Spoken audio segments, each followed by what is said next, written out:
Hello everyone, my name is Yehuda Bayu Kristiawan and I am student of MBA program at SBM ITB, class of 2025. Today I will be presenting my mid-semester assignment for Economics and Business Landscape Analysis with the topic Electricity Demand Elasticity for Different Income Groups in Indonesia. This presentation will explore how different income groups in Indonesia respond to change in electricity prices and income levels. Furthermore, we will see how understanding demand electricity is essential too for shaping better policies, making subsidy more correct targeted, and supporting the transition to fairer and more sustainable electricity sector. Electricity is a fundamental household necessity and key driver of social and economic development. In Indonesia, electricity subsidies and pricing policies have long been used to ensure affordability. However, their impact varies significantly across income groups. This presentation explores how different households respond to electricity price and income change, and what this means for policy.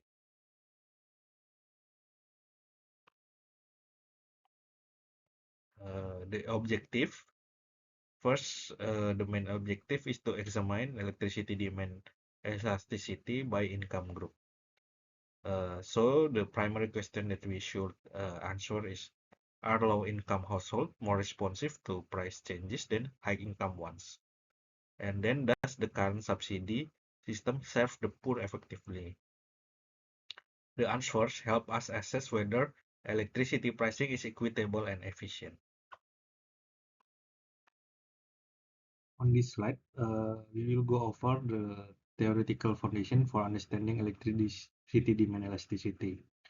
First, we look at the concept of demand elasticity.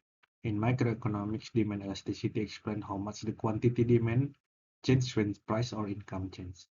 Price elasticity measures how demand reacts to change in price, while income elasticity measures how demand responds to change in household income.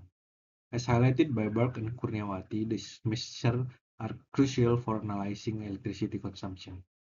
Second, we discuss electricity demand characteristics. Generally, electricity demand is inelastic, meaning price change does cause major demand shift. However, elasticity varies by income level. Lower income households are more price sensitive, while higher income groups are less responsive to price change. This is the hypothesis here. Third, we address the subsidy and political economic context. Report from World Bank in energy subsidy, about 40% of fuel and electricity subsidy go to the wealthiest 30% of the household.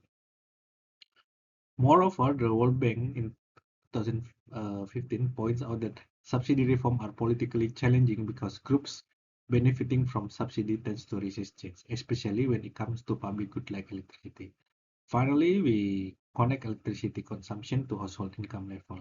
According to Philippine Pakhauri, in developing countries, electricity is both a basic necessity and a symbol of modernity and comfort. When income passes a certain threshold, electricity consumption rises sharply, reflecting lifestyle upgrades and the abolition of more appliances. The theoretical point provide a clear foundation for the elasticity analysis and later policy discussion in this presentation.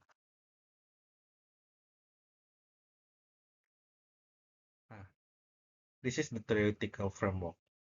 Two types of elasticity are central to this study. First, price elasticity of demand, which is measured how electricity consumption responds to price changes. And second, income elasticity of demand, which show how demand changes when income increases. In the theory, low-income groups tend to be more price sensitive, while income elasticity is positive for all.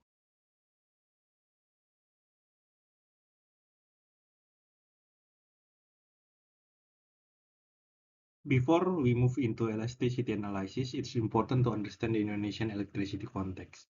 First, PLN or Perusahaan Listrik Negara is the sole electricity provider in Indonesia.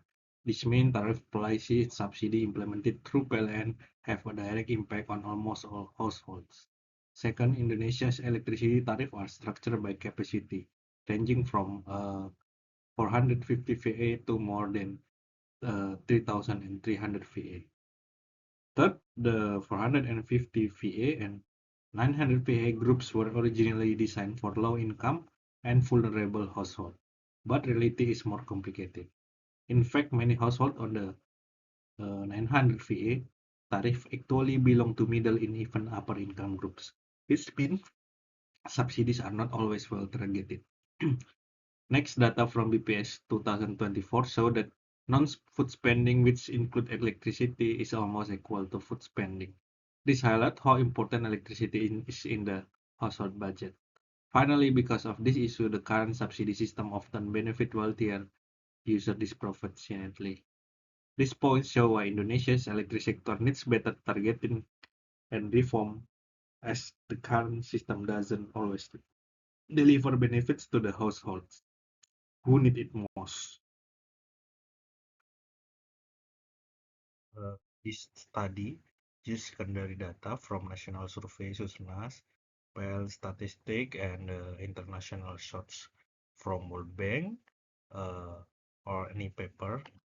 Also, for the methodology, we apply a log regression model to estimate price and income elasticities across income. This is adopted by University of Indonesia Studies too.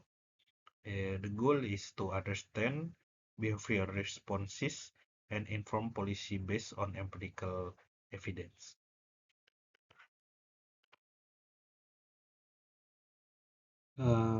Okay, we move to the key finding slide. In this slide, we present the key finding from several important studies. I'll focus on electricity demand elasticity. First, Berg and Kurniawati found that low-income households have a higher price elasticity. It's about minus 0.65. This means that when electricity prices rise, these households cut their usage quite sharply. Second, Wicaksana show that wealthier households consume 2 to 3 times more electricity than poorer ones. This indicates that they are less price sensitive and maintain their consumption even when prices change.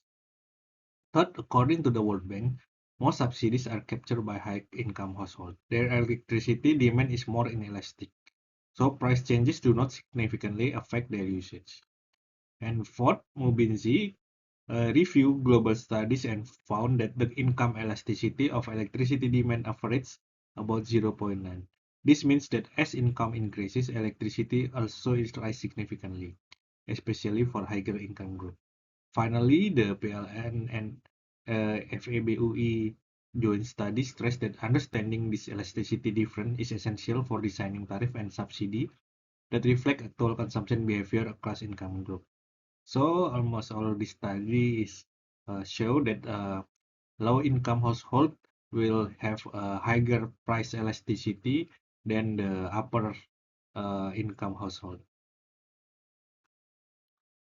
Uh, in this slide, we will summarize the policy implication drawn from our elasticity analysis. First, we found that elasticity is diverse across income groups.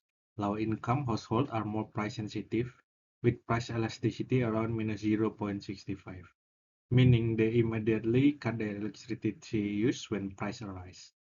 High-income households, on the other hand, show much lower elasticity, around minus 0.15, and their consumption remains stable even when the price increase. Second, we see clear subsidy inefficiency. Wealthier households consume 2 to 3 times more electricity, and as a result, they capture a large portion of the subsidies. This makes the current subsidy structure is regressive or more increase, and increase again. And this helping those who don't need it as much.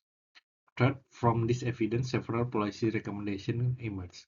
We need to shift to progressive tariff where heavy users pay higher rates. We should also provide targeted assistance such as cash transfer or bill discount for truly vulnerable households. Fourth, there is great potential for dynamic pricing. By introducing time of use tariff and smart meter, we can encourage better energy usage behavior while protecting low-income consumers from unfair burden. And finally, this all points to a bigger picture, the urgent need for electricity sector reform. tariff must combine economic efficiency with social protection. Reforming the tariff and subsidy system will not only make electricity distribution fairer but also strengthen PLN financial health and support clean energy investment for the future. To conclude this presentation, I want to summarize the key takeaway from our analysis. We see that the electricity demand elasticity differs by income groups. Low-income households are much more price sensitive, with elasticity around minus 0.65, meaning they cut their electricity usage significantly when price up. And high-income households, on the other hand, are less responsive. And then the second, we confirm that income elasticity is positive. As household income increases, electricity consumption also rises, particularly among middle and high income groups who tend to buy and use more appliances. Third, the current subsidy structure is regressive. Wealthier households who consume far more electricity are capturing most of the subsidy benefit, which undermine fairness and fiscal efficiency. And this elasticity finding out, we must inform policy direction. Tariff should become progressive, meaning heavier users pay more, while assistance should be targeted for vulnerable groups. This ensures that low-income households remain protected. Finally, all of this point to one big message: reform is essential. Aligning tariff with real cost will not only strengthen parents' financial health, but also enable Indonesia to invest more in clean energy and sustainable electricity sector. In short, understanding elasticity isn't just an academic exercise, it's foundation for building a fairer and more resilient energy future for Indonesia. Thank you.